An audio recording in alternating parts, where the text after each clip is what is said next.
Becky Curtis, who has been one of our most supportive principals in Now Thank you, Teach. Lucy. Hello, everyone. Yes, my name's Becky. I'm a principal of a large secondary school in Wembley.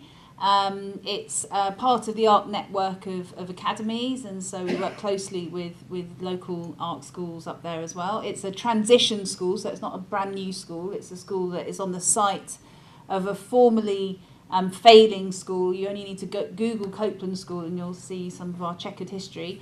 And it's a school that had a difficult first couple of years when it became an academy, and then over the last couple of years we've really rapidly improved, and we've created a very happy, stable, hard-working environment and a space where we've really welcomed our Now Teach teachers. So we have 4 Now Teach teachers at various different stages, and it's been really important to me. I've really welcomed having them in our community and in our workforce, because one of the things that has been important to me is the diversity in the teaching in amongst our teachers, and age is a great signal of diversity, and I think for our pupils who we serve a very disadvantaged community, it's great for them to meet people that they would never meet before. I mean, I do think that they think that some of the Now Teachers are the poshest people they've ever met, and possibly related to royalty. But you know, that's great. That's part of the experience, and they love hearing the stories about their previous lives and different things that they've done. So I really welcome applications from Now Teach teachers, and I'm really happy to work with the programme. I've been asked to set the context for an audience who will have very little exposure to the current climate in the education sector. And then it says, talk about all the challenges. Well, I'm not going to talk about all the challenges. You know them. You know that recruitment is difficult, and funding is difficult, and schools are the front line of so many of the social issues in society today. I also genuinely believe that it's one of the most exciting times to be in education. We know more about teaching and how to improve teaching than ever before. There's been a professionalisation of professional development in teaching.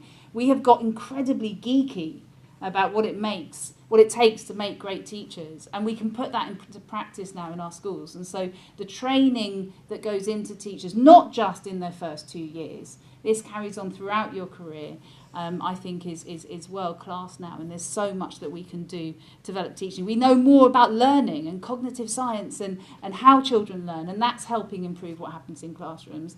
There's been a real kind of blossoming around curriculum. I think there's so much more talk and thinking about subject specialism and curriculum than there was certainly when I started teaching over 20 years ago, when it was basically go into that classroom and teach whatever you like.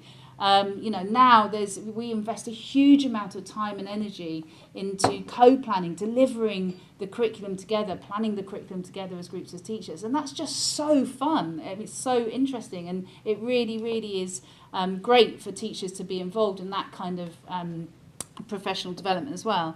And there are increasing numbers of schools that are doing incredible things in really challenging circumstances, that where results are improving, and children who previously have been written off, their families have been written off in the education sector, are now beginning to really make a difference. And that's what inspires me every day. The school I work in is and the school I lead is like I said, it serves a very disadvantaged community. 75% of children have English as an additional language. The vast majority of children have arrived in this country in the last 5 years, and so we are teaching children from all over the world. We have 37 Syrian refugees who have arrived in the last 2 years, and so there's a huge amount that they teach me every day, and I can think of examples I can tell you literally from playtime this morning. So the programme we've welcomed the programme into our school. We've loved the diversity it's brought to the to our workforce. Our Now teachers have found it hard. I'll be absolutely honest with you, and they probably, as a cohort, have taken a bit longer to improve their teaching than some of the traditional route teachers. But I think it's a worthwhile investment for some of the reasons I mentioned to you before, but also because the right people who do this are so committed to being teachers long term and really developing their craft. And I'm committed to developing them as well. So when we think about the things that I look for when I'm interviewing a now teacher, so I think about the core skills that I would look for. First of all, you do really need to think about this. You do need to really, really want to do this. And I think we have had a few candidates who have kind of gone, oh yeah, well maybe I'll do this, and have kind of turned up on the day and just been a little bit kind of caught in the headlights. And so do think about it. Think about what your motivations are. Think carefully about the type of school you want to work in, because if you want to work in a green, leafy suburb school, and oh hello, we're not moving around enough in here probably, and teach children who have already read all the books you're referring to, then this is probably not the right programme, because you won't be brought to those schools where those children are.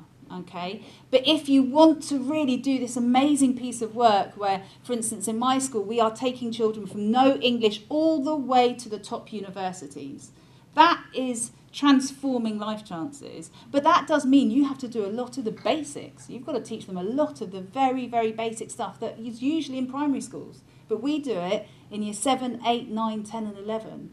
And we know if we get those basics right, then the rest of their career in education can really, really flourish. You need bucket loads of humility. Like Lucy said so clearly, you are going to be rubbish at teaching, and you are going to get the most candid feedback, and it's going to be really, really personal, okay? Because it will be that you say things in a really annoying way, or you just humiliated that child and made them feel really bad when you said this. It really is personal, and there's nothing like 13-year-olds laughing at you, because that will happen. And so you have to bring that humility to the table, and you have to relish feedback, and then you need to do what you're told, because there will be 22 or 23-year-olds, well, no, there'll be 28, 29-year-olds who are really good coaches and who can train you and can give you advice, and you've got to take it on the chin and then do that in your next lesson. And that's quite hard to hear sometimes. And I know that some of my team have said it's been quite a shift for them from being, running huge companies or being directors this and that and the other, and then suddenly being, the smallest fry in the school and being told what to do by someone younger than your own children. So that all happens. I think we will go to questions at the end, and I'd love to answer any questions. But this is the best profession. And teaching, I think, is the most rewarding job. I think I've never done anything else, so you probably know better. But I wake up every single day excited about what the day ahead has for me. And I have never had a day when I haven't felt like that. I've had low points, and all sorts of things have happened in my career, but I've always looked forward to being inside those classrooms, walking those corridors, and being with the children that we serve. So well done for taking this first step.